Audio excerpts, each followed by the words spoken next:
Ni kama iko issue. Thank you very much. Welcome to DaveCha Moments, Tuesday night love talk, and you are just here on time. Do you say in time or on time? Yeah, yeah, but you are here. Thank you so much. I want to welcome you, everyone. Thank you so much for joining. Kindly, give me a like there so that I can know that you're with me. Give me a like so that I can see we are together. As people join, I just want to welcome all of you and thank you so much for having time to be here. I'm glad to always be seeing you every Tuesday night as we join in and share together in some insightful moments. So thank you so much, and God bless you so much for joining us, even as others still come. I want to appreciate all of you. Thank you so much for being a supporter. Kindly, if you're watching and you have not followed, kindly follow so that you can be getting alerts. There's some videos that I upload. There's some posts that I make that will ensure. There's some polls that I give just to ensure that we continue with the conversation. Otherwise, I'm happy so much to have you around please. I request that be part and parcel of this movement as we learn together, as we grow together. It is beautiful and it is powerful.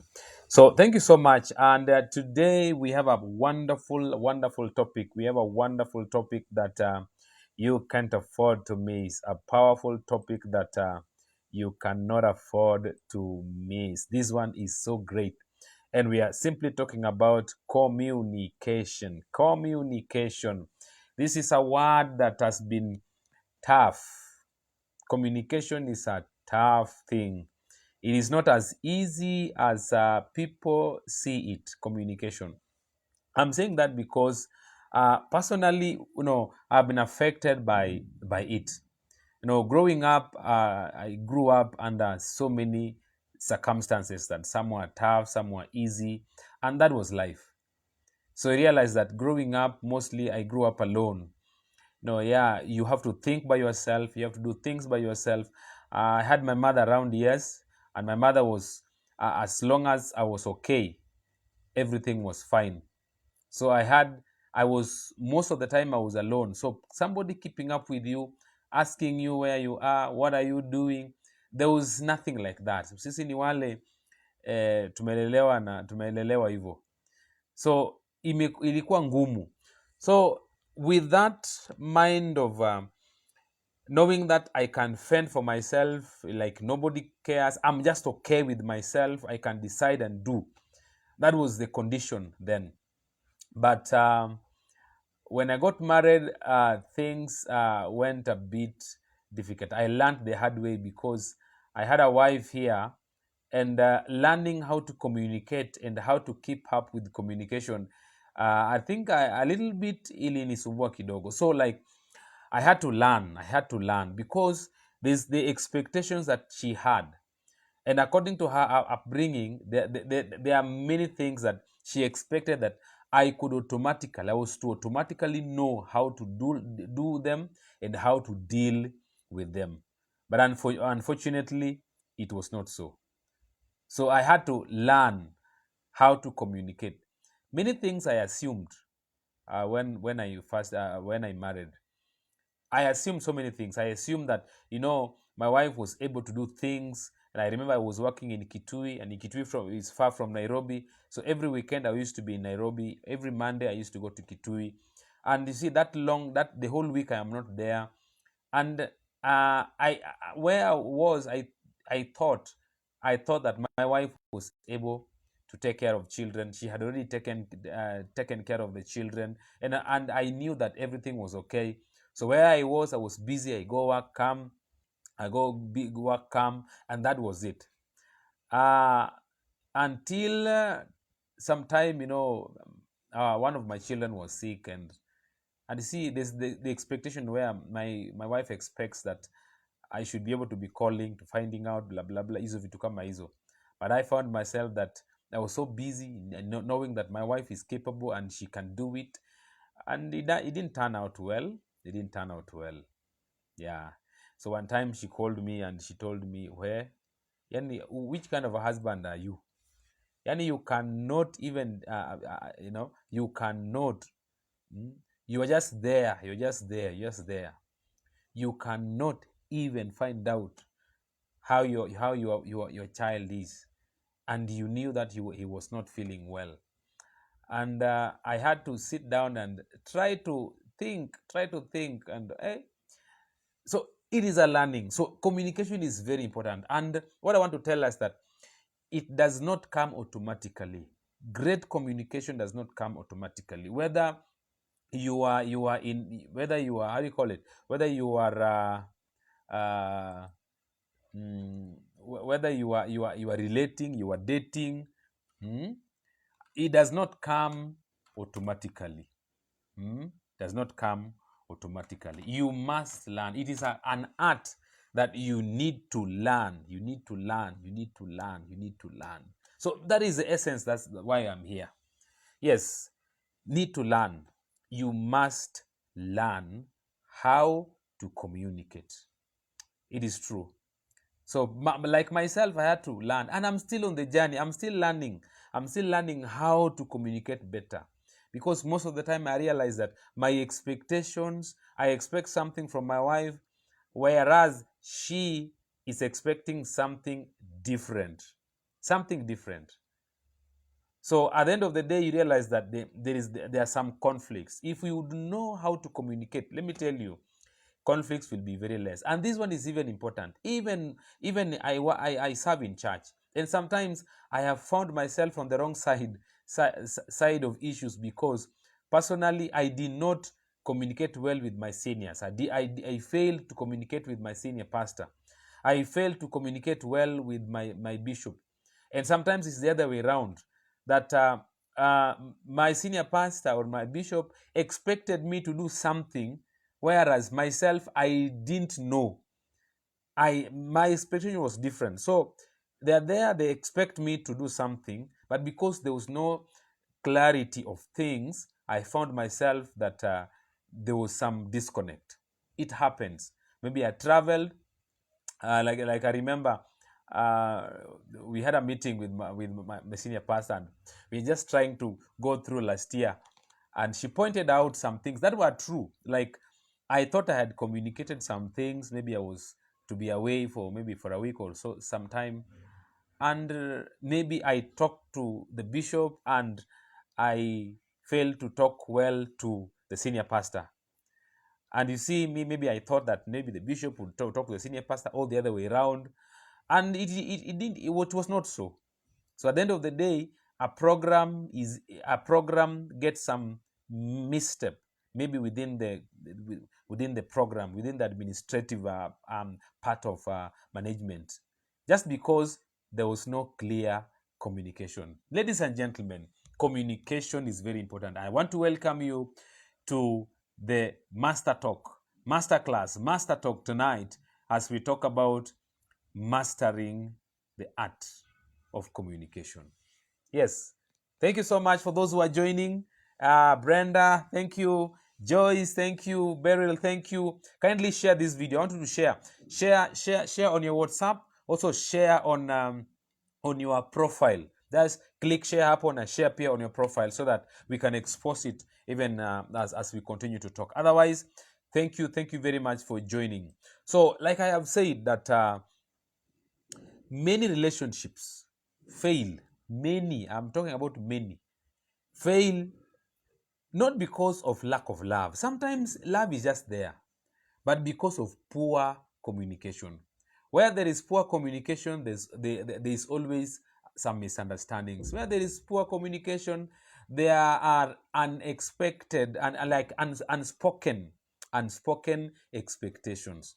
So you expect me to behave in a certain way, but because I don't know what your expectation is, I find myself that I have done something negative to what you expected. So at the end of the day, this is a source of conflict, and it's not good. And sometimes, by the way, we fail we fail to ineffectively express what we want. And when we fail to express ourselves well, most of the time conflicts arises. So let me quote from the book of Proverbs 18:21. In my teaser, that this is what I said. The tongue has the power of life and death. Yeah, the tongue has the power of life and death. And those who love it will eat its fruit. So how you use your mouth is very, very important. How you use your mouth is very, very important. You can use your mouth and you gain favor. You can use your mouth and you gain a husband. You can use your mouth and you gain a wife. You can use your mouth and you gain a job. So life and death. And you can use your mouth and end up in divorce. You can use your mouth and lose important friends. You can use your mouth and ensure and things just don't work. Mouth. So we must learn how to use our mouth. The Bible says that the tongue has the power of life and death. And those who love it, if you love your tongue, you will eat its fruit.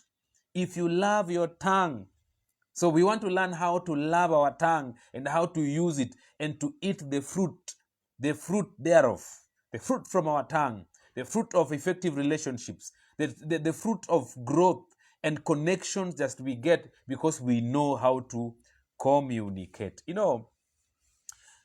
Assumption is very bad. And consider, like I've talked about my example. Many times, I'm still on the journey, I'm still learning, and I've learned many things. My wife will tell you, I don't assume communication. Mimi, I'm somebody who can repeat an instruction. So I give an instruction because I've learned in the leadership that as a leader, you cannot assume that people know.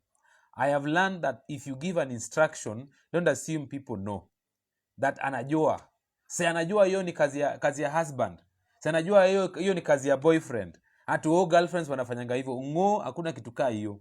You must be able to clearly articulate what you expect. This is very, very, very important. So it is good. Most of the time, these unspoken expectations, they create a lot of frustration and conflict.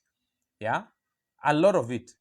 So you are getting involved with this guy expecting that nikiwa girlfriend yako, you'll be calling me every day, you'll be taking me out for pizza every Saturday. It is you who knows. Lakini yeye ajui. Why don't you sit down and talk about this? So how will we be doing things? And when you say yes, me, I love it when you call me. I love it. So there is already an expectation well articulated. Very well articulated. There's a quote that I found in when I was doing some readings that this guy is called Kipling. This Kipling say that words are, of course, the most powerful drug used by mankind. Words are the most powerful drug used by mankind. So inamaanisha that we can use our mouths to build. As a leader, especially as a coach, as a pastor, I've realized that my words are very valuable. When I stand at the pulpit and give, and always I pray that the wisdom of God will fill me, that when I meet someone, that even if you're discouraged, even if you're passing through an issue, I may not personally help you, but then I want to ensure that the word that I speak, my attitude that I leave you with will be something that will encourage you. That I talk to Pastor Davie and I feel that burden imeenda. That you see, I did not know how to do this thing, but venye tumeongea tu na Pastor Davie hivi na Coach Davie hivi, kuna vile nimepata insight, and that is always my prayer. And every time intentionally I do that. I don't want to meet you and then I leave you with a negative energy. Hiyo sio yangu. Mine is to encourage you that there is always hope. There is always something that you can do, that you can always discover yourself with that. So words are very, very very important. Please usiwe mtu mwenye, yani mtu akikuongelesha ama ukiongea na mtu, my friend, what happens is something else. Yani mtu anatoka ko discouraged. Somebody had how do you call it, a project he was doing. Instead you helping him or helping her with advice, unamdiscourage mpaka anatoka hapo. He goes somewhere and yani ameachana na kila kitu just because you discouraged them. Let me tell you, like Kipling says, that words are of course the most powerful drug used by mankind. You must know how to use your mouth and your words. So next I want to talk about understanding communication, because sometimes we don't communicate well because we hatuelewi communication ni nini. Yeah? Communication sio kuongea tu. It's not only about talking, that I know how to speak. I have good English. I have good Swahili, that I'm a teacher. You can be a teacher. I know Beryl is there. Beryl is a teacher. Knowing how to speak, that does not make you an effective communicator, an effective teacher. Knowing how to speak is just a part of it. So, one, what are the components of communication? It goes beyond just speaking. Number one, of course, words. Words are very important. The actual language that you use, the vocabulary that you choose. So you must understand that when you're talking with someone, you must be able to use words, know the vocabulary, know the language you're using. You must choose. You don't just use, you choose. I think that's the correct word. You must choose. Yes, the words that you speak. So words are the first component of communication that you must know. You cannot just talk to your wife anyhowly. You just throw your words. Wewe ni mjinga. And you expect that, you expect her to respond. No. Unamdharau. Kuna wanaume wengine wanadharau. Unadharau bibi. Yani anything women. Unadharau. Mwanamke anasema nini mbele yangu? You must choose your words. So unasema mwanamke anasema nini mbele yako, and you have a wife. Even if you say it kwa watu wengine somewhere, but you know that you also have a wife. So you're putting women, all women, including your wife, on the same statement that you. So words are very, very important. Number two, tone. Tone shows the emotion behind the words that we use. Tone. Are you talking with warmth? Are you talking with warmth? Yani, you're talking with warmth in it. You can even correct someone, but with warmth.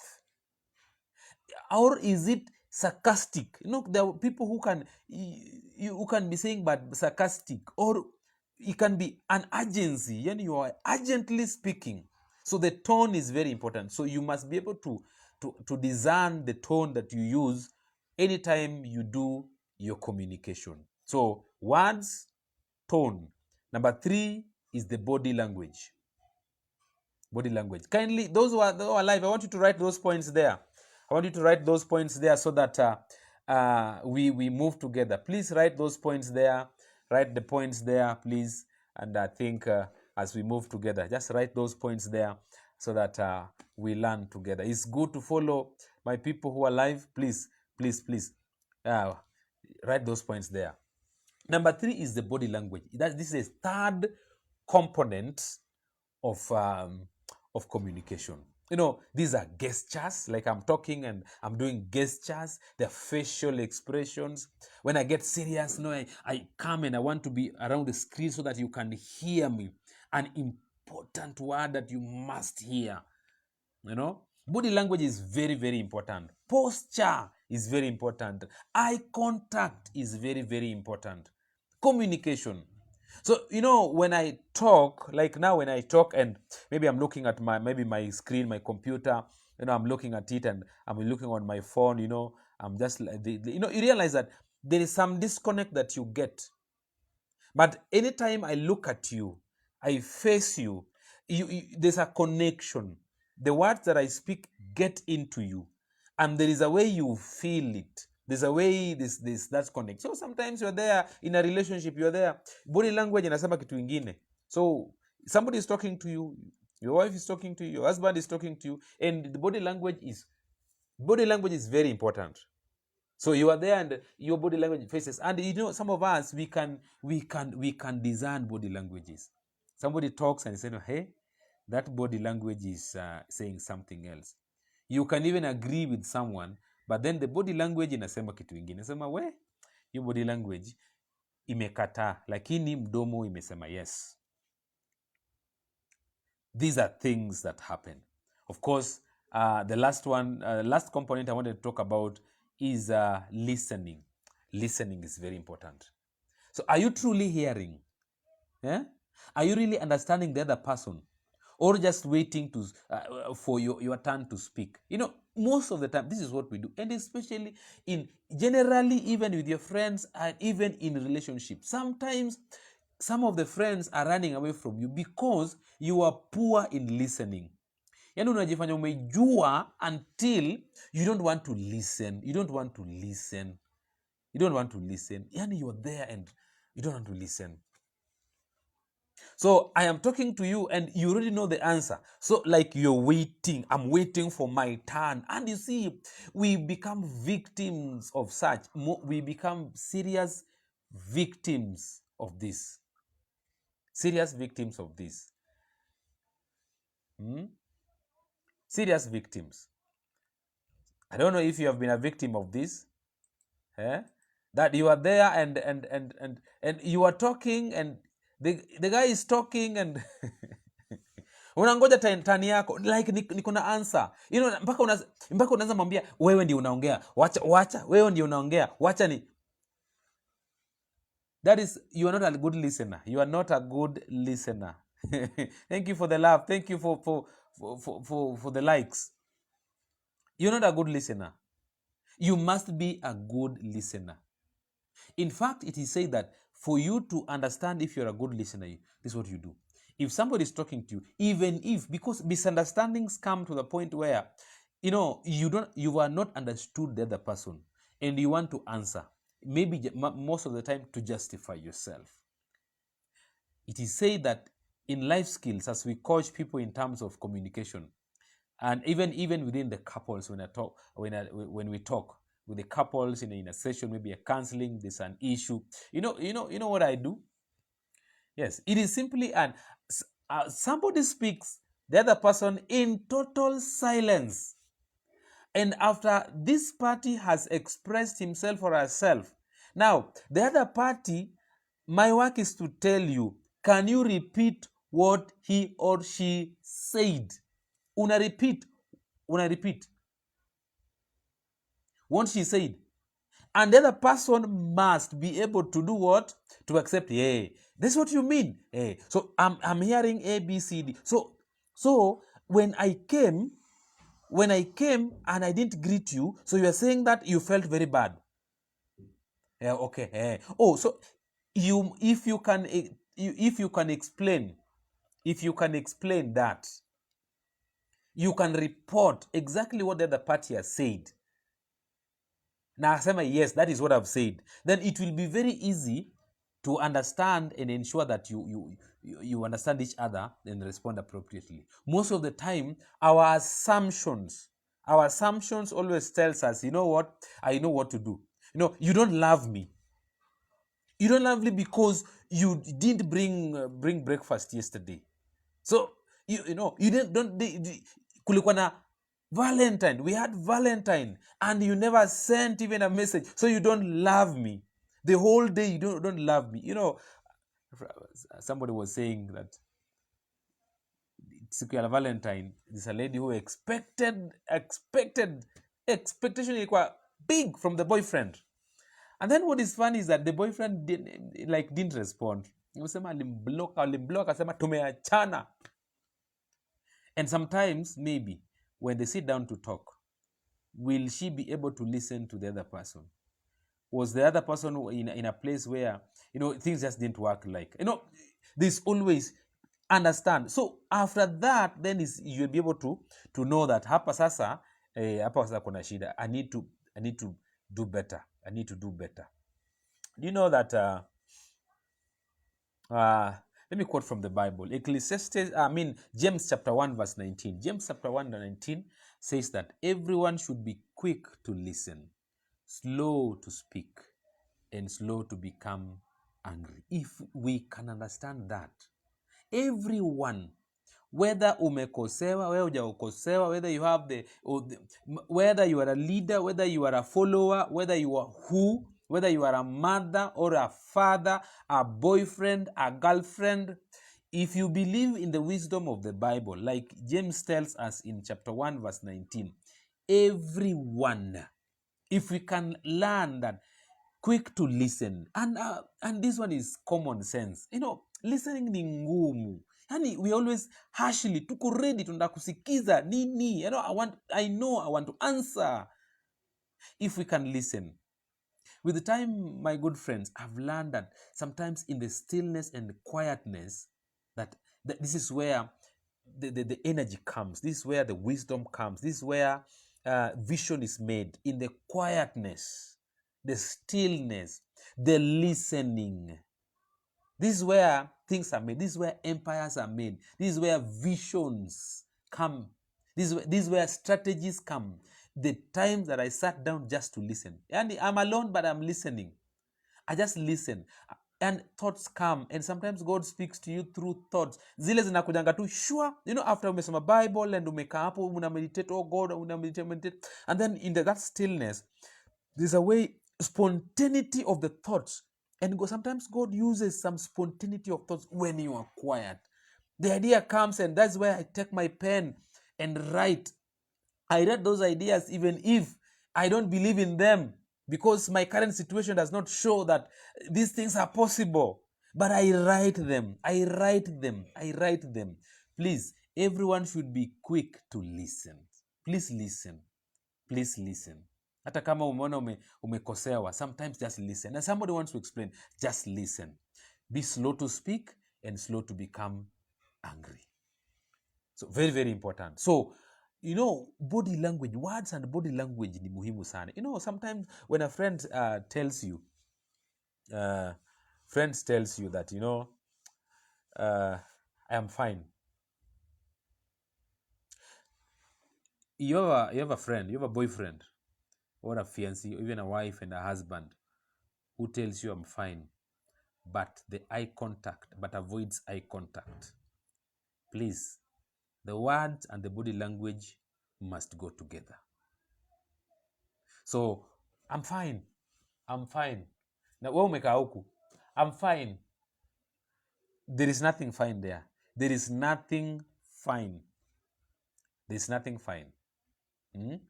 So, body language can always reveal sadness or disinterest in the things or the subject matter at that time.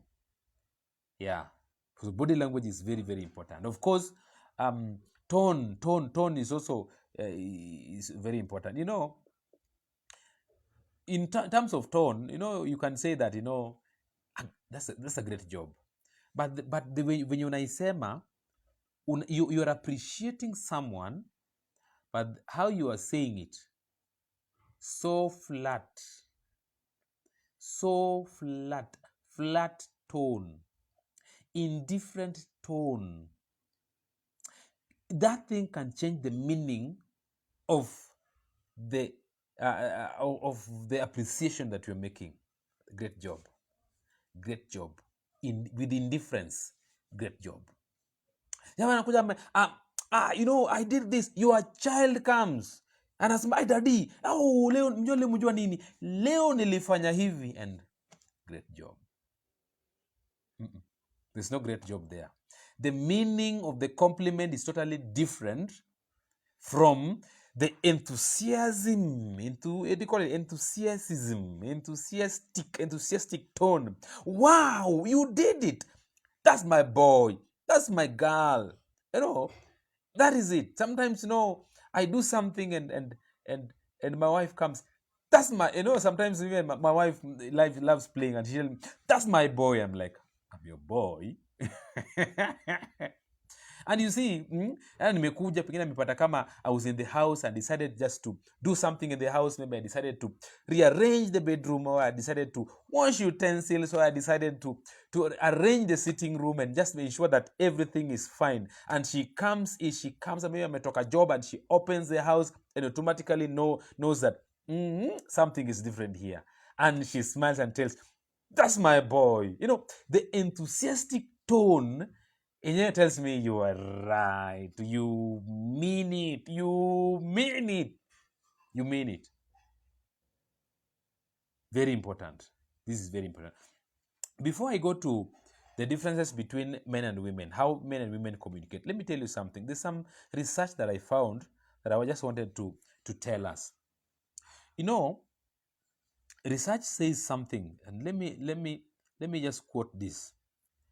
How someone else perceives and understands us depends only on 7%, only 7% on what we say. How someone else perceives and understands us. I'm talking about communication. Only depends only 7% on what we say. So sometimes you may say something that I'm fine, or good job. So never think so nishasema, so ushaona nishasema, so nimeshakubali. And as long as you just throw the words like that, research inasema hivi that only 7% depends on what you say. The perception, as we talk with you, as I talk to my wife, what he says is 7%.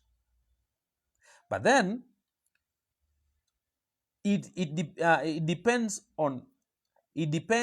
38% on how we say it. So 7% on what you say, and then 38% on how we say it, and then 55% on what we do when we say it. Please, I want you to listen very particularly. And sometimes this is where you fail. Unafikiria ushasema lakini that is the smallest. So language is good and words are good, but words are not enough when it comes to communication. For you to build correct communication, you must be able to know that it majorly depends on what you do while you are saying it. So nikiongea na wewe while I'm saying it, what am I doing? What is my posture? What is my language? That speaks a lot. Yes. Am I mirroring you? Yeah. Mirroring is one of the things that shows interest. So you are there, you've gone for a date. Or you're talking with your wife and you lean forward and she also leans forward. Interest. Yes, I'm interested in what you're saying. I'm mirroring you. That's body language. Sometimes you just talk. If wanaume unaongea tu and ukifanya kitu and she also tries to do the same. And mnaongeongea tu, she is mirroring you. That is always a sign of interest. A sign of interest. She may not even say a word. Even anasema hapana, but the body language tells you yes. So the lady anasema hapana, lakini the body language, what she's doing while she's saying no, tells you, I think I'm making headways. Things it's just a matter of time. I need to build it. I need to communicate more. I need to convince. I need to build it up. I need to do it. That is it. Very, very important. So what you do while communicating is very important. If you have somebody who is very, very important, you want to talk to, please, what you are doing while communicating is what you're doing. So the words may say something else, but let me tell you that what you do is very important. What you say is also important. How you say it is also important. You can do a text. You can call. You can write a letter. Lakini body language matters. Thank you, Dana Molo. Those who are live, please, these points, andika hapo so that we can grow together, we can learn together. It's good to have them there. The more you put more activity on the charts, the more it goes viral. Yeah, so that more people can join. So very, very important. Very, very important. Now, as I proceed, now I wanted to talk about the differences, because when it comes to relationships, men are different from women. Let me tell you, we are so different. And what is funny is that kuna watu wameoana and the only time wanaongea ni kurushiana maneno. It is very, very bad. You must learn. You must be intentional in terms of how we communicate. Those who are married, those who are relating, those who are dating, you must be intentional, because there are some couples, the only talk they have is when they argue. The only thing that can come from their mouth is critical statements, negative comments. And this is the only thing that you can virtually hear from a husband and a wife, from each other. If you're such kind of a person whom you cannot control your mouth and what you say, and the only thing you're saying in your husband is a fault. But let me tell you, there is nobody in this world, there's no husband who is inherently always 100% bad, negative. Hakuna. There's nobody.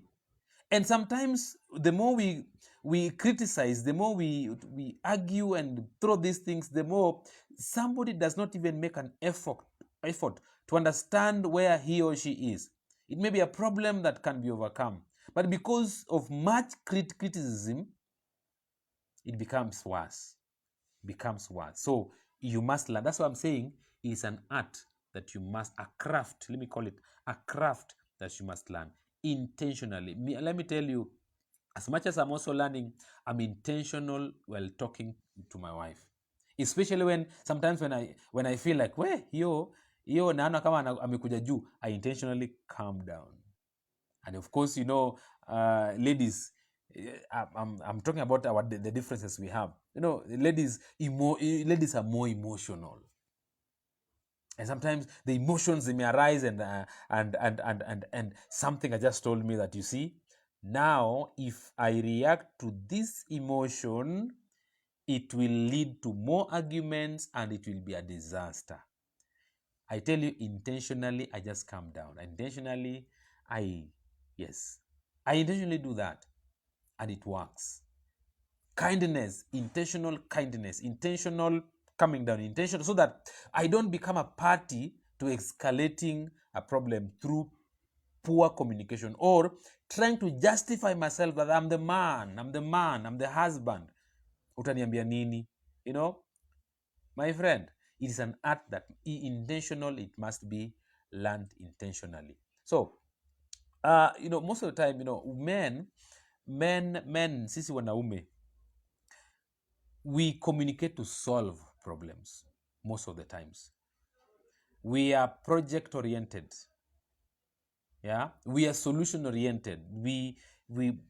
So we communicate to bring solution. We are fixers. Let's fix this. So when challenge comes, mostly we want to fix things. But you see, ladies do not communicate to solve problems. They communicate to connect emotionally. So their form of communication is just to ensure that emotionally they get connection. Hivyo. So when a woman says that I felt really alone today, so it's an invitation to you to share and connect. So the way we are is different. So when we sometimes the way we communicate differs a lot. So understanding the differences will reduce frustration and improve mutual understanding in relationships. This is very, very, very, very important. Yes, so to know the differences that are there between men and women. Mostly men are logical thinkers. We want structure. Sometimes, because the ladies, you are emotional in, And that is how you are. Yeah, emotional. And you see, you want things to happen. Why things are not happening? Oh, you like emotional. You want to quick fixes. And you see, we are logical thinkers. I tell you, women are the way they are wired iko tofauti. Sisi, we are project oriented. Tunaangalia project, we want to come with solution. You want to think over it, and as we meditate and come up with the solution. But ladies, nyinyi hamtaki hiyo. Yani mnataka solution hapo hapo. Hata hakuna do. Unataka tu do ipatikane. Yani nini? Kwani wewe ni nani? Mbone, the head of a woman is wired. Wire iko everywhere. Now in that chaos, women can thrive. But there are some chaos that as men we cannot survive. I better go out, nipate peace kwanza, ndio I think logically.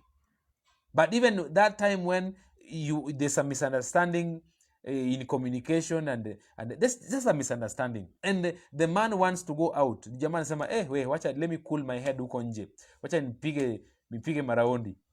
And saa hizo ndio the woman or the wife says, unaenda wapi? Hapa hatujamaliza. And you see, they talk to connect.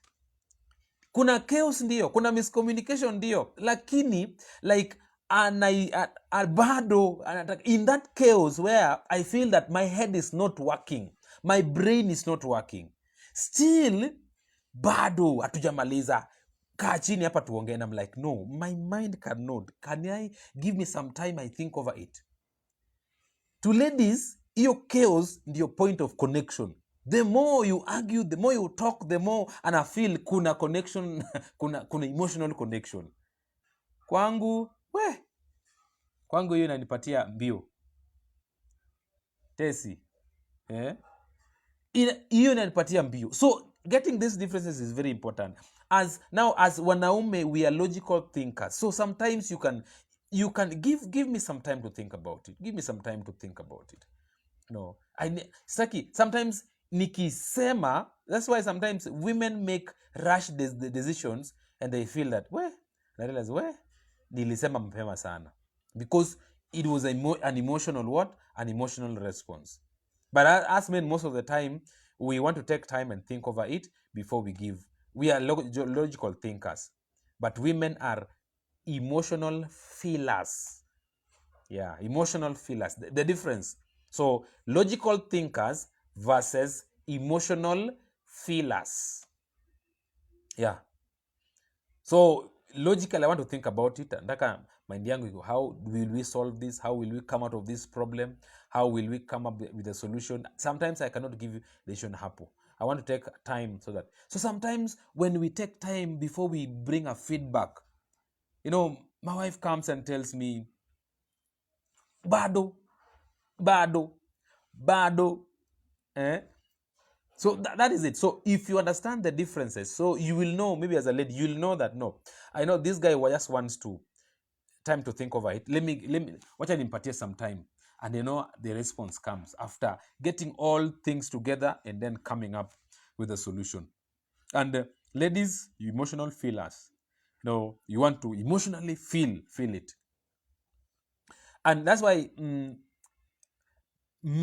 as men, mostly we speak what we are thinking. So what we think is what always we talk. But mostly ladies speak what they feel. So this is difference. Kuna difference. So men, we speak what we think. I think ABCD. And this thinking sometimes cannot be out of the feelings. But a lady will speak what she feels. And that's why sometimes a lady can tell you, something has happened, and I don't love you. No, that is a feeling at that time. Most of the time, ni feeling at that time. Hata sikupendi. When a lady tells you, ujue hiyo ni feeling at that instant. That is a feeling, and feelings change. So it's easy for a lady to tell you something. Sasa amekasirika yake yote. because of the feeling, they are emotional feelers. The feeling at that time, just because you didn't do something, kuna kitu haukufanya, hiyo inaweza fanya aseme yote venye wewe you are a useless man, you cannot, mpaka kukompea na wengine hivyo. Sasa mimi sijui nini, sijui niliolewa na nani, sijui niko na boyfriend aina gani, hiyo yote she will say everything. But let me tell you, 2 minutes after that, 2 minutes later, the feelings change. Hi. You are the only bean in my githeri.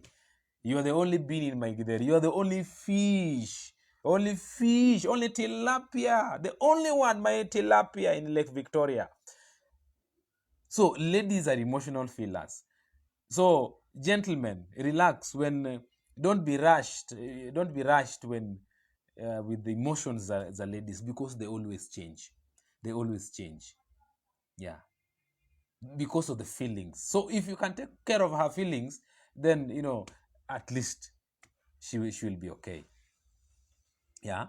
So most of the times as men, we will only interpret what we hear from our logical frame, the logic, what we think. I think this one should be done like this. I think this one should be. So, and sometimes it takes time for us to respond. So if you don't understand hizi vitu zingine, mnakuwa unapigana tu kila wakati, and it's a fight because the guy is not talking. And sometimes just tell let me think about it, I'll give a response kesho.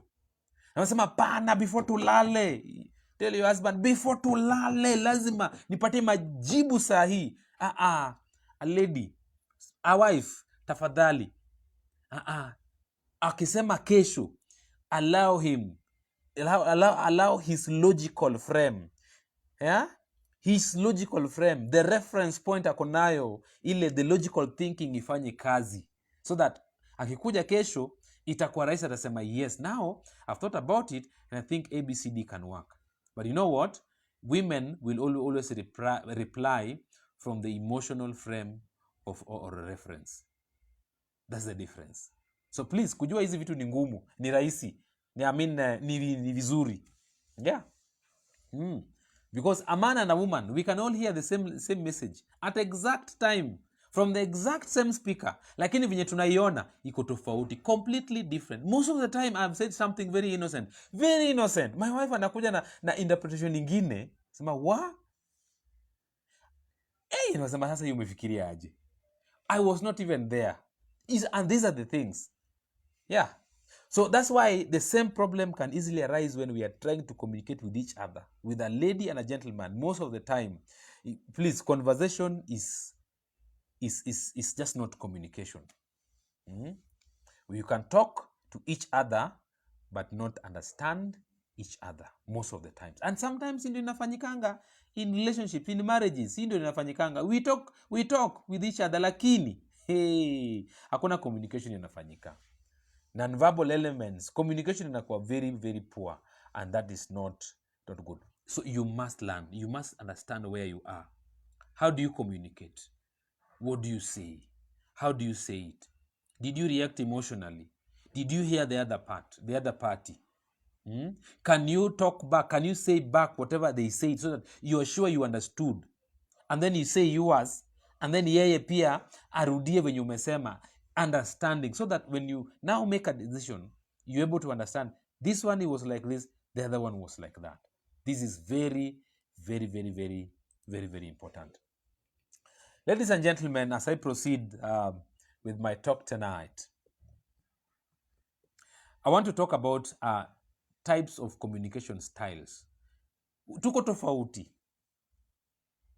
And you need to understand your communication style. We are so different. There's some of us, our differences come out of, kuna venye tuko tofauti in terms of how we speak. Mwingine ananyamaza, mwingine anasemanga kifumbo. Kuna wengine wasemangi direct, but he's communicating. Kuna wengine tu unaona tu tabia. Kuna different communication styles. Hizo zingine mtu akikasirika ako busy. You have your wife in the house and na ako busy. Uko hapo wewe you're doing your things maybe in the sitting room or in the bedroom or something else, and she's busy. Uko aja kuongelesha for 2 hours na ako busy, anatembea tu, anaenda huko, amepita huko. Yani ako extra busy, anakuongeleshi for 2 hours ama whatever time. Communication kuna shida until utamwambia we ni aje juu, kwani kuna issue, ndio atakwambia, we need to talk. So there are various communication styles that you must learn. Lazima ujue, lazima understand for you to be effective, for you to grow and ensure that relationship with your spouse, with your child, with your boss, with your friends, that it becomes positive and something that ensures that kuna growth. Very, very important. You know, how you communicate will affect, because how somebody perceives it is very important. So as I talk about this one, I want you to understand uko wapi. Where are you? Which one is your style? Because if you understand these styles, itakusaidia kuimprove interactions in your relationship. You will know that this child of mine, kuna vile anaongeanga, wako tofauti. My husband, kuna vile anaongeanga. This guy, this boyfriend, this leader, kuna vile anaongeange direct. Lakini kuna vile tu, kuna watu wakisha sema, I know that communicate something. Very important.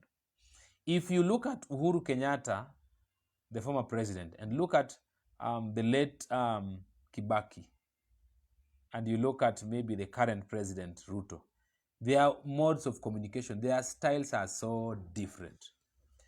And that the one that was so difficult was Kibaki. Yeah, Kibaki's communication style ilikuwa tofauti because he never used to speak directly.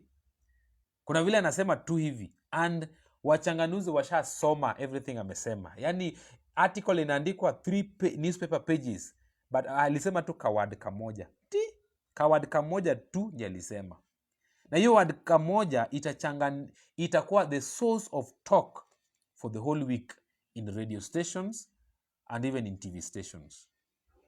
Because people understood the way he was talking. What is your style? Number one, there's a style called passive communication. Passive communication. Now, a passive communicator is a person who avoids to express his or her feelings or needs. I don't know if that is you.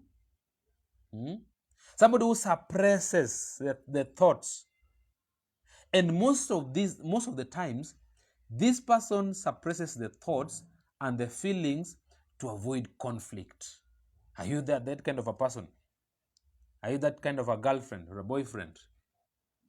Yeah? That utaki kukwaza watu. So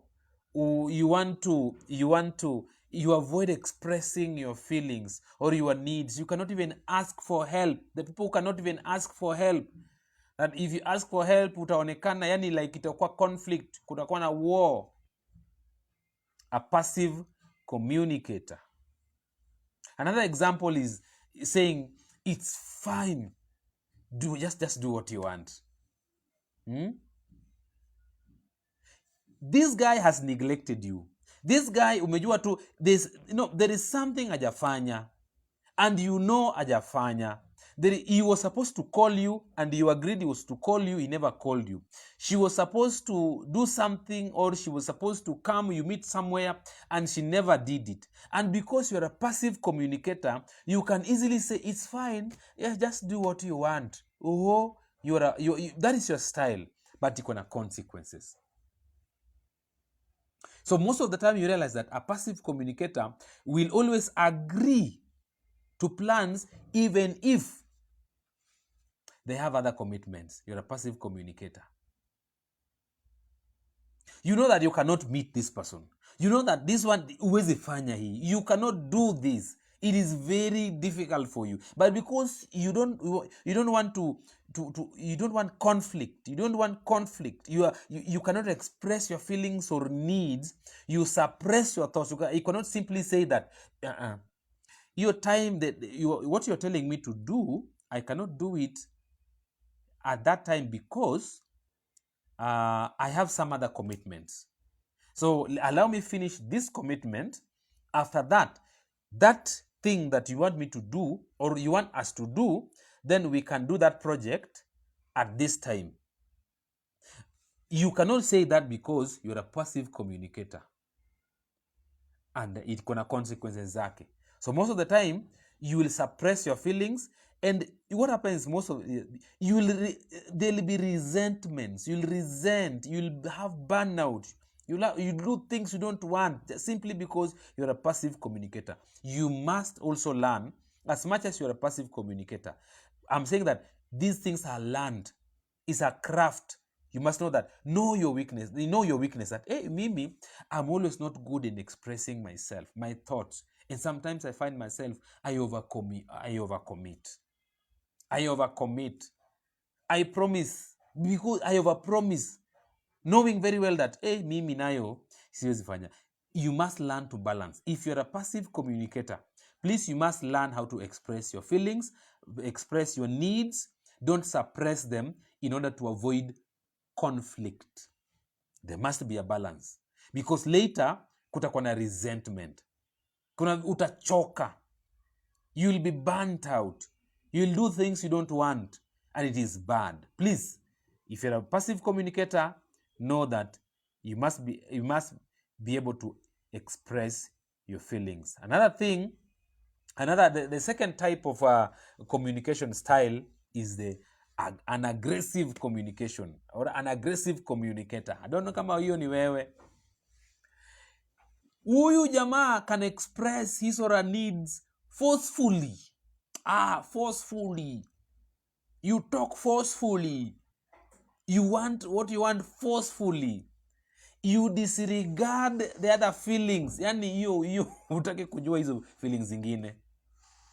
You want what you want, we must meet. Irrespective of what the other person is feeling. So some of us are aggressive communicators. I don't know if that is you. Yeah? Please write there kama ni wewe. Brenda, I'm a silent one. For peace to reign even when hurting. Yes, but then you realize that you will hurt so much. Until when? Until when? You can find yourself doing things you don't want to do. So make sure there is balance. Learn how to express yourself. That this one, I was hurt. I don't think we'll ever meet again with you, because the last time we met, the way you talked with me, you disregarded my feelings. Yani uliniongelesha kama mtoto. Yani niliona kama mimi sina kwetu, the way you talked with me. So I don't think I need to meet with you. You'll be able to balance all these things. But an aggressive communicator disregards all feelings. Sasa huyu jamaa anakuja na all authority and ni hivyo, na this thing must happen and it must happen. So an aggressive communicator will simply say, so for example, now for us who are married, my wife comes and tells me, you never help around in the house. You will never help. Yani unisaidiangi kwa hii nyumba. And you see, mostly that's how ladies are. Sometimes, you do good things. Nafanya vitu mzuri. Alafu siku moja, kuna kitu tu nimesahau kufanya kitu. And my wife comes with a statement, anasema, you always do this. I'm like, yawa. It's only once. And I extrapolate until I always don't do it always. And it is not right. It is not correct. It's only that time. And that's why women are emotional feelers. So the feeling of that time can negate everything that you ufanyangi, aniongeleshangi, and because na sio hivyo. So sometimes, ladies know how to balance. I know you are emotional feelers, but sometimes usigeneral sana. Kuwa na fact. Weka some facts. Usiseme because mtu amefail kufanya kitu sahihi, So when you're talking with friends or you're in a group, hata afanyangi, sometimes most of the time ladies haikwangi hivyo, inakwanga tu it didn't happen once or he failed to do it once, and because of the emotions of that time, generalization inakwanga hapo. But then an aggressive communicator, ayeye very harsh, and mostly an aggressive communicator is always accusatory. Anatumianga accusations. Tone yake si ati accusation, tone yake ni ile tone accusation. Wewe ufanyangi hii, wewe sijai kuona ukifanya hii, wewe huyo ni munyonge, huyo hata hawezi. Bibi yangu my husband very poor. That is an aggressive communicator and very harsh, and sometimes you need to learn, because most of aggressive communicators, they yell. A small disagreement and you want to yell. You yell. Yani, you use absolute statements. That is a very wrong communication. Absolute statements. You never. These things escalate into conflicts. You always avoid me. You always don't talk to me. You never call me. You never cook for me. You never wash my clothes. Let me tell you, these statements are used by aggressive communicators, but let me tell you, they can easily lead to conflict. So I don't know where you are. Are you a passive communicator or an aggressive communicator? And please avoid kutumia you always. Avoid kutumia, especially on the negative, you always. Ungesema basi you always hug me every day. I think that is, but ile you always don't, you always never, you never. These things, the more you use them, the more they lead to conflict. The other person looks at like, yes, I also try, I know I have my downside, but I always try my best. Yeah, I always try my best. So I don't know. Later it leads to conflict. Yeah. So the third one. So kuna passive communicator, kuna aggressive communicator, and then we have passive aggressive communicator. Yeah. So huyu yako katikati hapo. And huyu jamaa he appears passive but acts out indirectly. Wale ndio wale wanakuanga na sarcasm kidogo. The manipulators. Somebody who is passive aggressive communicator is a serious manipulator. He's very polite, lakini kuna word kaongea hapo kakejeli kana rusha hapo. I don't know, have you seen such people?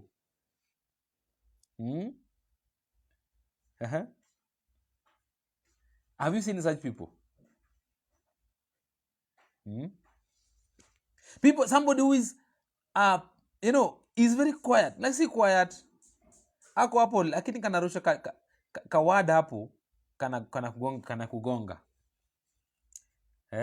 Sarcasm, manipulation. It's a statement. Somebody anaweza sema, especially ukiulizwa sasa ufanye kazi, maybe household chores and everything. Alafu he says something like that. Oh sure, I'll do it since I guess no one else ever helps around here. I'll do it. I guess nobody else. Kwa nyumba mimi ndio nafanyanga. Inakwanga tu ni mimi. Somebody who uses such a statement is a manipulator. Nitaenda nitawapikia basi. Now that I'm the nobody else knows how to cook in this house. But I'll call you because now that I'm the only one with the credit. So this is manipulation. Sometimes can lead to manipulation. So these are passive and aggressive communicator. So kuna watu wako hivyo, naturally like that. So please understand, so that when you do your sarcasm, make sure that you balance that. It does not turn out to be a negative thing that affects how you flow in communication. That is very, very, very important. And of course, this person is also people who give silent treatment. Instead of addressing them, pia wanakwanga, they don't address things directly like the aggressive ones. They do it indirectly. They don't do it. And they can give you silent treatment. These are passive. And then the last type of communicator is an assertive communicator. It's called an assertive communicator. Now, somebody who is assertive is somebody who clearly expresses his or her thoughts. You clearly express your thoughts, your feelings, the needs, while still respecting the other person. This is very, very important. Yeah, you are able to clearly express your thoughts, express your feelings, while still respecting the other person. So you will simply say, well, I felt so disrespected. I feel I'm the only one working in this house. I feel I'm the only one, I'm the only one. I think, kuna vile unaileta that, I feel upset when I'm interrupted during a conversation. I feel I feel upset when I want to express myself na wewe unanikatiza. So this is very important. So you are talking and anajaribu ana shout. Please, assertive person anasema hivi, I feel upset when you interrupt me while I'm talking. Can we please take turn in speaking? Allow me to speak and then you speak. This is an assertive communicator. Yeah. So because when you're an assertive communicator, you are able to set boundaries. You're able to say that it is my turn to speak. Allow me express myself.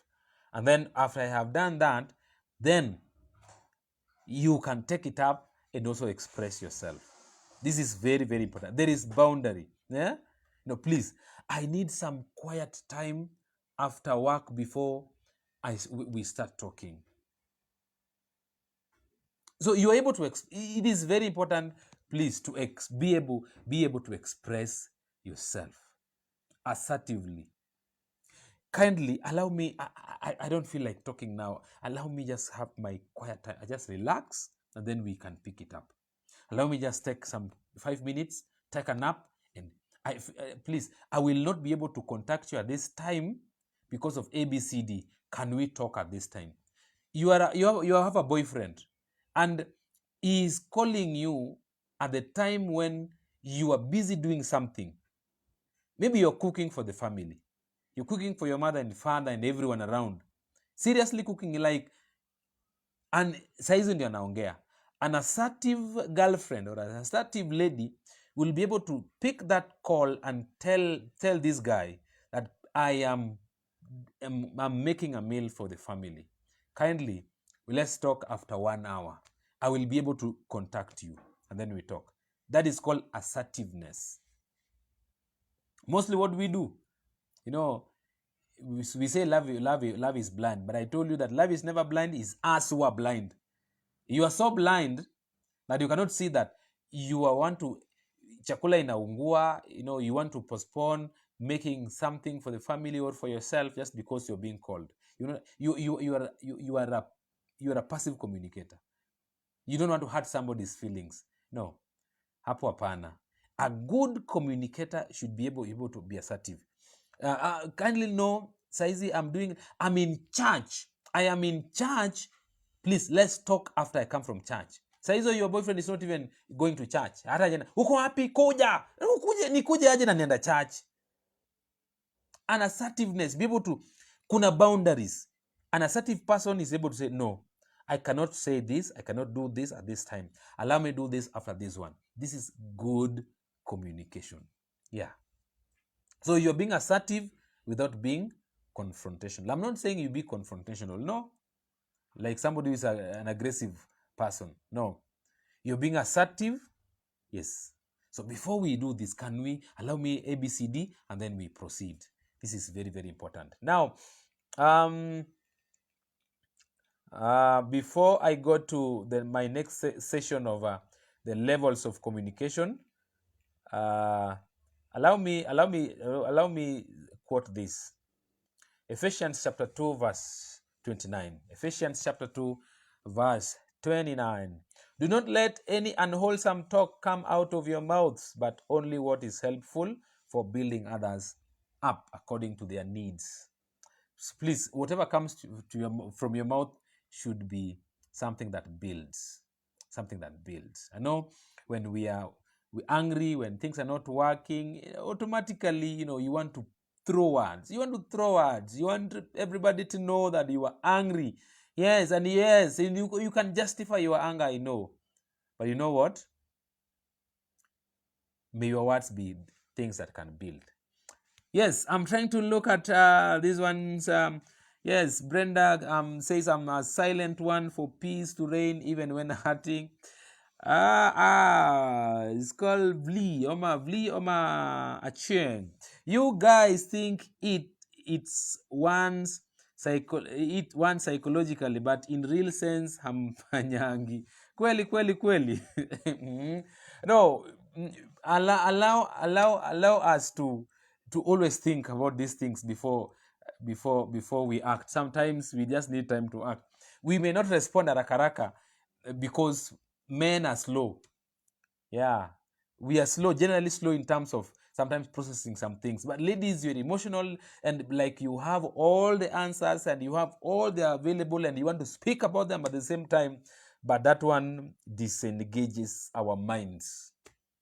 Yeah, disengages our minds. See, kwetu our minds are not wired to thrive in chaos. We tend to run away from chaos. But to you ladies, you thrive in chaos. You want, come here, let's talk, let's do it. What? We need solution, sahi. And yeah, so I'm saying that because we see the difference that there are. Sometimes conflict with your fiancé, with your boyfriend, with your wife or husband is because you've just not understood the difference between men and women. We are different. If you can understand that, yes, you'll know where to calm down, how to postpone, and how to react. And that would be so good. Kindly, if you're still there, write yes. Say my amen. Please write an amen if you're still there. Yeah, thank you so much for those who are giving me those loves. Thank you so much. Please give them mingi, tap hapo as you proceed. Please, these points uziandike hapo. Zandika hapo. Just type those questions there, those comments there. If you disagree with anything, please andika hapo, because we are all different and we continue to grow. And sometimes not what I say is the gospel. Kuna gospel doctrine yenye iko sure. Hii yangu inaweza kuwa they cannot work with you sometimes. Please write it there so that we all know and react with it even as we proceed. Ladies and gentlemen, allow me talk to us as I proceed to almost finishing the levels of communication. Now, not all conversations are the same. So when I talk about this, you may be having a friend, you may be having a leader, you may be having maybe your children or parents or anything. And sometimes you talk the way you talk, or you respond the way you respond, because you are at different levels of communication. Yeah, so I want you to know that communications are always in different levels. Thank you so much, Duncan. Thank you so much, Brenda. Yeah, they are always in different levels. Yeah, and I've talked about this one in the past, and I will continue talking about it. It's very important. Now, I will briefly share about 5 levels of communication, and maybe I give a few examples, just an example as I proceed. Now, number 1 is the casual talk. So the first level of communication is where people are casual in nature. And now, when casual friends are friends who just talk, how was your day? Yeah, fine. How was your day? Fine. How is the weather today? Fine. How did you travel? Fine. If you have a friend and that is the only conversation you have, you are at the lowest level of communication, called the casual talk. Yeah, that's the lowest one, where you only speak about facts. I mean, you are so casual. How is you like it? How's your day? Fine. You know, ni kama kusalimia mtu njiani. How's your day? Fine. Everyone, you can always say everyone like that. How's the journey? Good. That's a casual talk. So if that is the only level of communication, you are at the lowest level. It's called the casual talk. Casual talk. Mm-hmm. So almost, maybe there's something you find, maybe you're in a social gathering, you go and you go to a wedding and you meet a friend and and and and and and and and in small talk, you get somebody small talk. Maybe you've not even met for quite a long time. And I've missed you, man. How are you? I'm good. How has been life? Good. Family? Good. Okay. We are trying. We are trying. We are moving on. You go to the next one. Again, another pleasant chat. At the surface level. Oh, how has been any? You're still staying there? Oh, yes, I'm still staying there. Oh, ni. So this one is the casual talk and is the lowest level. Number two, we have the next level. From there, it graduates to the reporting facts. So some of us are at levels where we report facts. So you come and you meet your friend and you're able to report, I had a meeting at work today and discussed our upcoming project. So that's a fact. So you are sharing facts, like reporting the news. All the news, all the news anchors, most of them, they are reporting facts. They are not part of whatever is happening there. No, they're just reporting facts. They are just reporting facts, giving information without revealing any personal emotions. There's nothing about you connecting with the fact. So you just say that, I met so and so and amekusalimia. For that thing to work, inafaa kufanyika hivi. Ili hiyo nyumba ikuwe safi, ioshwe. Before nirudi, nipate hiyo itengenezwa. When I went there, I found ABCD. So kuna that level of reporting facts. Now that is so like you like a news anchor. You're only reporting what happened, giving information without yourself getting involved. Like hakuna part of you that unasema disclaimer. These are not, the things I am saying do not represent my view. I know I can say this one and then this disclaimer. Now I report some research from somewhere.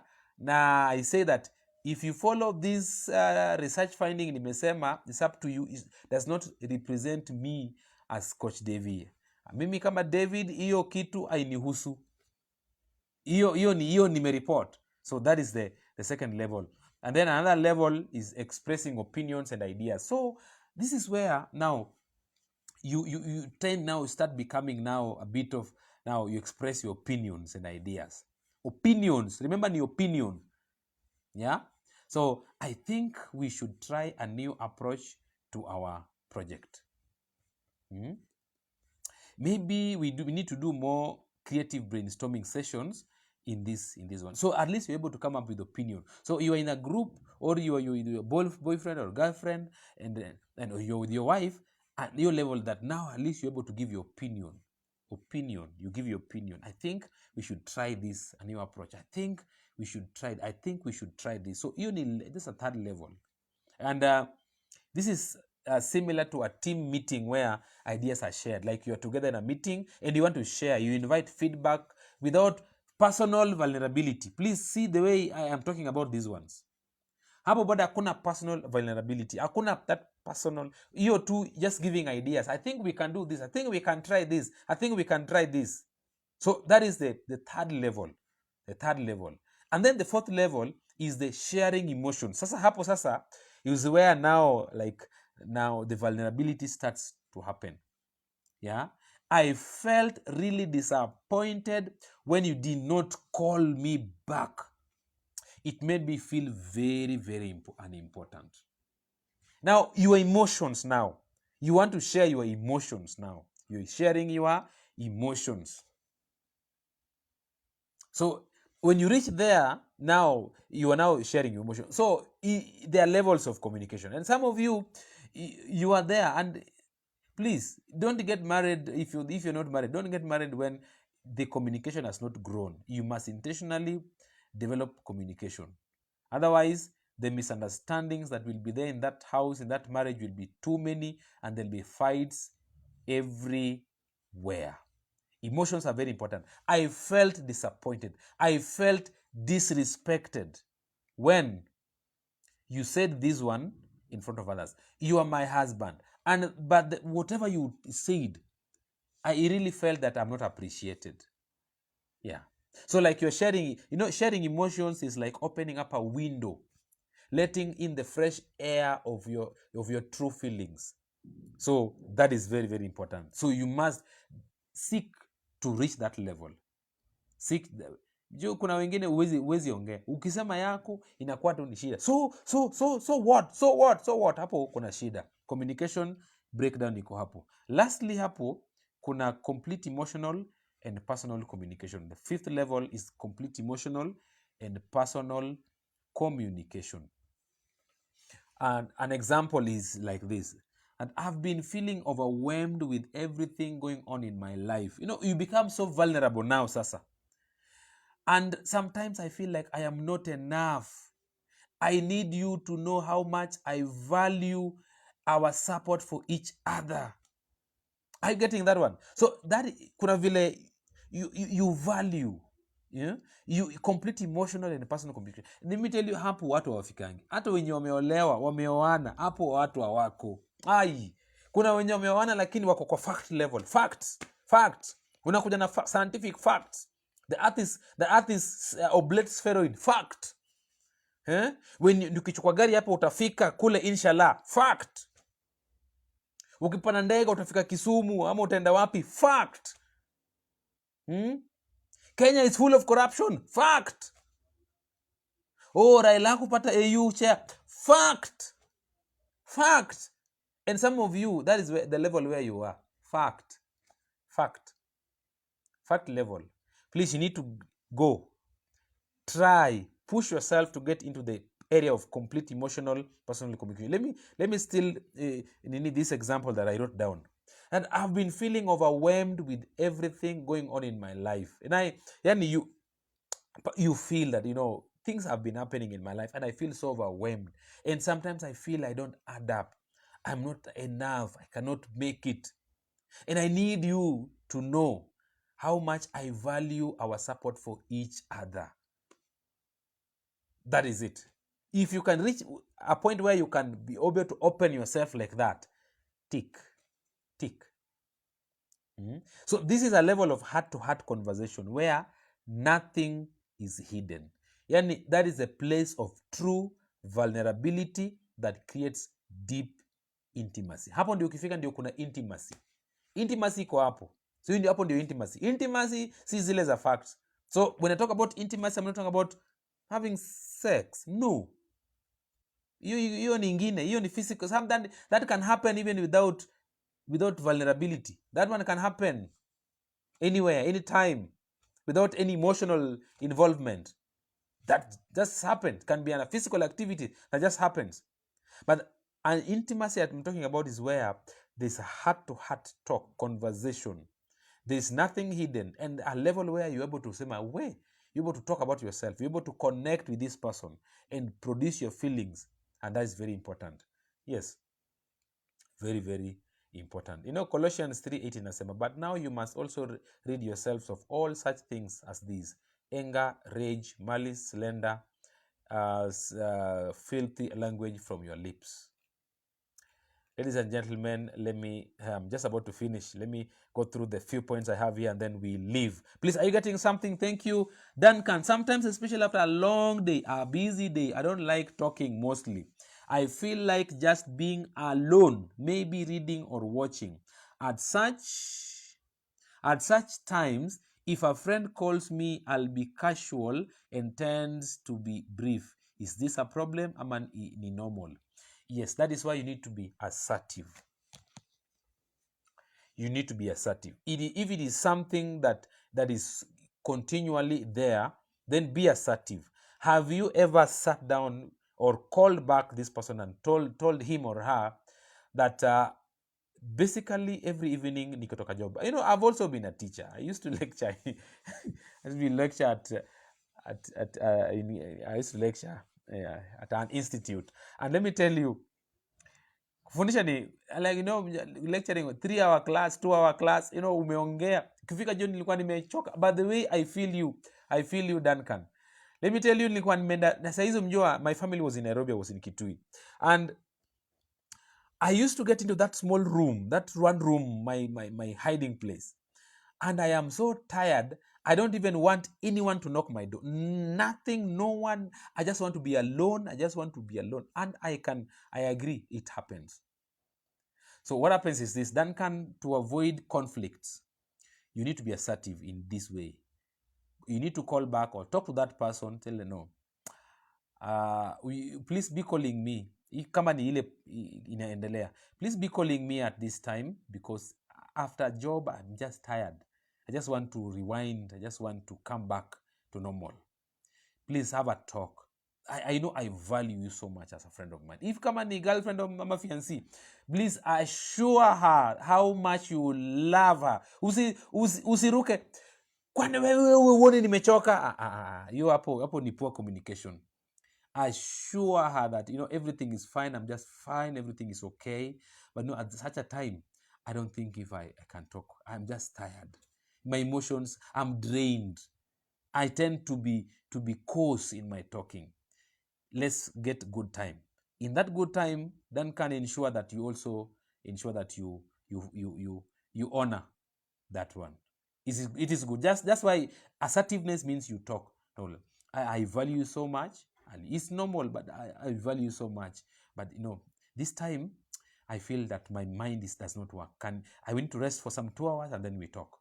Or let's talk in the morning, or during the break time, blah, blah, blah, blah. Or if my timing is what is a problem, let me call. So that, yes, that is how communication is done. You grow in it, you improve in it. Let not your differences and your tiredness make you lose good friendships. Yeah, lose good friendships. That is that. Yes.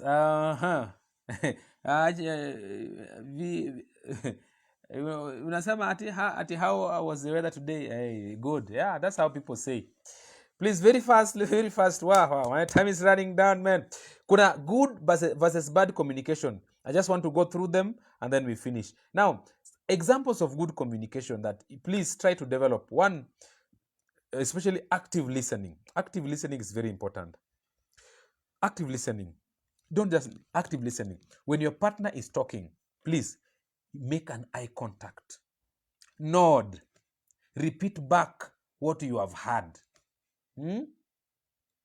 Sema, so what I'm hearing is that you felt left out last night. Is that right? You felt that I didn't call you last night. You felt that I didn't receive your call last evening. So you felt that I didn't value our relationship. Yeah, that's active listening. So it avoids conflicts and judgments that overcrowds how we relate. So please, active listening is very important. Means that please muangaliane. The body language is very important. Mirror one another. Show interest. Lean towards that person. Even when you are interested. Nod. Okay, I get it. Repeat back. Yeah. Oh, so what you are saying is that jana venye chakula haikuwa na chumvi ama chumvi ilikuwa kidogo ama ilikuwa mingi. Oh, you are saying that you felt that I did it intentionally. Oh, that's what you felt. Yes, that's what I felt. Active listening. That is very important. You'll get the right perspective of what happened. And then you correct well. Another thing in good communication, please, respectful and clear speech. Respectful and clear speech. Tafadhali, use I statements. Please, use I statements. This one I learned very long time. Even before I got married, I learned that the way I talk would be very important. Intentionally, I never use you. I never tell my wife, you always, you don't like. This is intentional. Not I cannot say, si ati afanyangi vitu zingine na feel ni makosa. Hapana. Sometimes according to the way I naziona nyewe hata kama hiyo ni makosa. But you see, I don't come kumwambia venye you always you do this. My friend, if you want conflicts in your relationship, be full of those things. Respectful speech starts where you say I. Geuzie. How did you feel when he did it, when she did it? Start with you. I feel hurt when you want me to talk to me after a job na saa hizo mimi nimeisha. My energy levels are down. I feel you don't value me. I feel you don't value me. I feel just because I will not respond well. I feel bad when I call you and don't respond. You talk to me within 2 minutes and then umekata ati unataka umechoka. Instead ya kusema you always make me feel disappointed, you always make me feel I'm not a man, you not feel you always very important. Tafadhali, communication, be intentional about how you speak your words. Another good communication is honest and open discussion, sharing your thoughts without the fear of judgment or inviting feedback.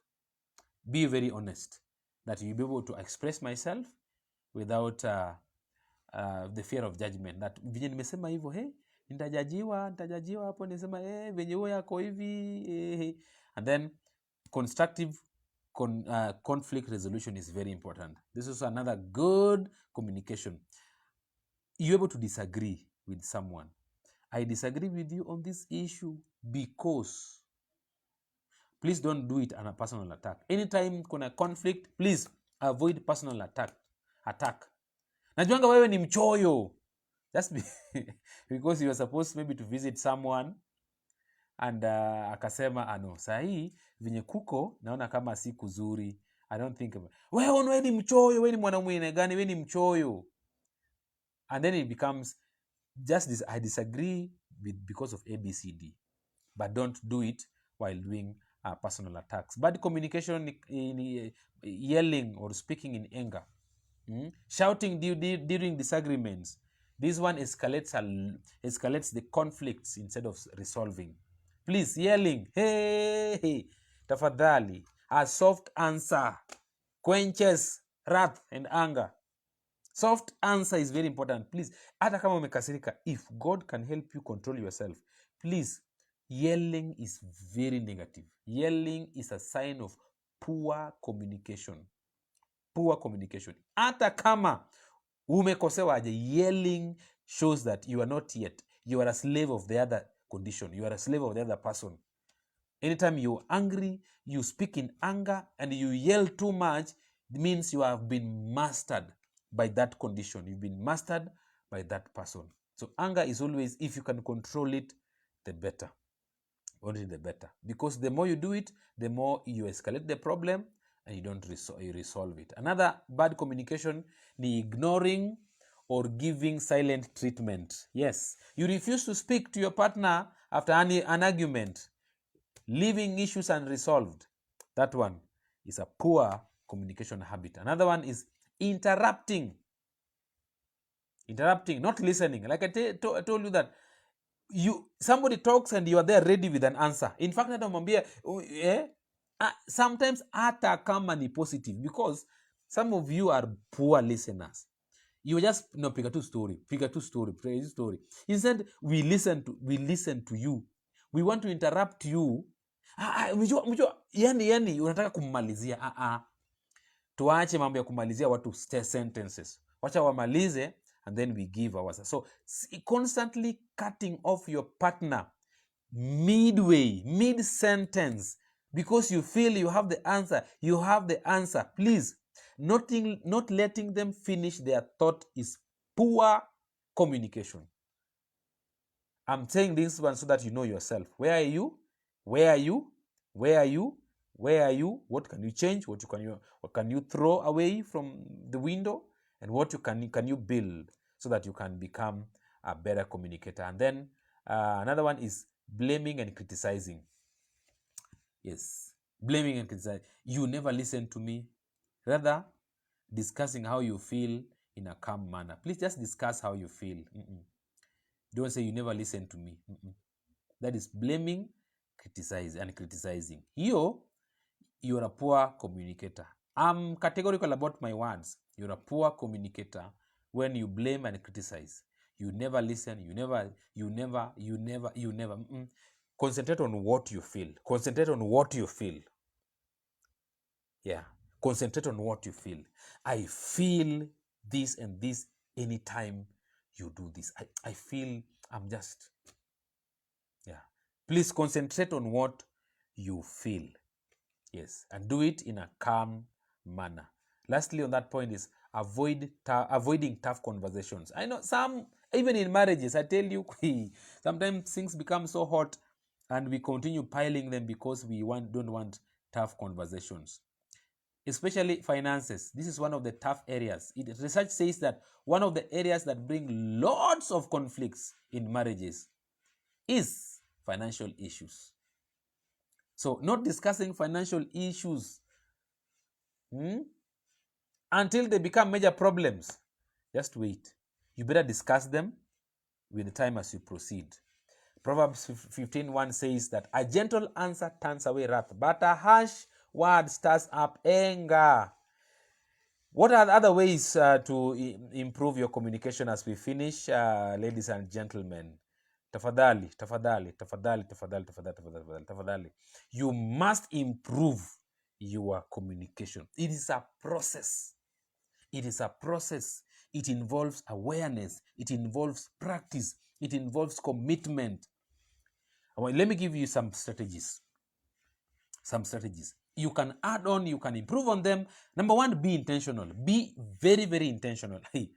I told you, Mimi, I'm very intentional on how I speak. How I speak with my wife, I'm very intentional.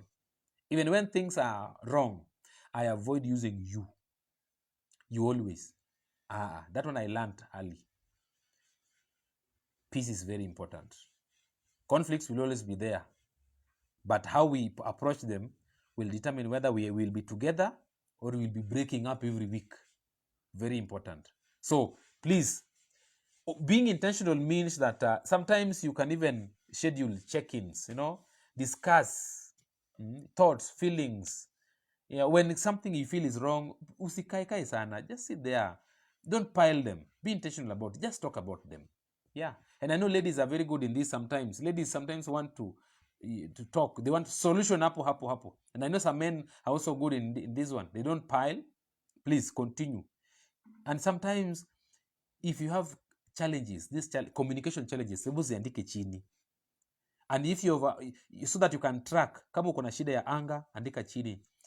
Mnakosana na vitu zingine, andika chini. And then as you continue to grow, tick them. I overcame this over time. Please do it. Number two, please learn to listen to understand. Please, instead of planning your reply while your partner is talking, focus on understanding their perspective. Yes, very important. Like I've said, paraphrase what they have said to confirm that you have understood. So practice active listening. So please practice with a friend or a partner. Kuwa na rafiki hapo and just listen. Akimaliza, paraphrase. So you meant ABCD. You meant ABCD. You meant ABCD. Please practice it. It will be very good. It will avoid a lot of conflicts. Number three, use the right tone. Right tone. So some topics are sensitive. Please choose a calm tone. Intentionally choose a calm tone rather than the harsh, sarcastic one. Sometimes, somebody can say, I felt sad when. That's a right tone. Instead, you make me sad by ignoring my calls. You make me sad by not visiting me. You make me sad by not buying food. Please. Most of the times when things are hot, take a deep breath. When you feel that your tone, if you feel your tone might become heated, just take a deep breath and then it relaxes. Yes. Number 4, express your needs clearly. Like I said, I need you to help me with more housework. I need you to help me with more cleaning. I need to help me with more this. I need you to call me. Please be very categorical. Be expressive. Clearly express yourself. Usikae hapo atiangalie. Si anajua. Expectation not said. Hakuna expectation hapo. Not well defined. That husbands do this. Oh, who told you that? Who told you that? Personally, I have not grown up with a father or a mother together. That's me. That's the truth. So my wife grew up where there was a mother and a father together, and the father used to come with nyama every day, nyama kwa mfuko. Mimi hali sijayo na vitu kaa hizo. Mimi niende tu niwe nyama nikuje hivyo tu. Hey, so difficult for me. So difficult. That's me. So it's something I've talked, ambia my wife, hii ni ngumu hata mimi na pia ningenunua. My wife is also choosy. Wale ladies were very choosy. Pia tu nikinunua pia na I feel italeta shida. Umenunua mfupa yote. Umenunua a lot of how do you call it? A lot of mafuta. So I said, pana. Unless nitumwe ama niambiwe, but naturally hakuna kitu inanisukuma. These are how different we are, and understanding ni muhimu sana. Please manage conflicts well, discuss your communication preferences, and please, last but not least, pray for wisdom. Yeah, you need God to help you, and God is very faithful. God will help you. Thank you so much. Let me finish there. The Bible says that let your conversation be always full of grace, seasoned with salt, so that you may know how to answer everyone. I repeat, that's Colossians 4 verse 6. Let your conversation be always full of grace, seasoned with salt, so that you may know how to answer everyone, including your boyfriend, including your girlfriend, including your fiancé, including your father, your mother, your husband, your wife, your child, your boss, your employee, your employers, everyone. So you must always pray that God may make conversation be full of grace. I know you've gone through issues, conflicts, just because you never knew how to communicate well. I don't know where you are, but my prayer is, I don't know which area you're struggling with. My prayer is, may you build positive communication habits. I don't know which habit you're struggling with. Please be intentional about it and take specific steps to ensure you build yourself. Thank you so much. Have you gotten something? Hebu andika hapo. That's where I finish. Thank you so much for joining. Please, next week we will be having another powerful topic you cannot afford to miss. We are here every Tuesday night. And please share this video even after this one. Share this video because we must grow. We must be better. Relationships must work. And communication is a very important part. Sometimes there's nothing evil involved. Ni kuongea tu, hatujui how to feel each other, how to respond. Hivyo tu mpaka a good relationship can get damaged because we just don't know how to resolve things, how to resolve issues. My prayer is this: God will help you. God will help you. God will be with you, and He will ensure you become a better person. Yeah. I pray for you that may God bless you. May God help you. Kama kuna any area in your life that you feel that in terms of communication you're not doing well, I pray for the wisdom of God to rest upon you, that you know how to speak your words full of grace, irrespective of what will happen. May your words be full of grace. May you know what to speak, how to speak it, so that you can build and build more. Otherwise, thank you so much. God bless you and have a very good night. Bye.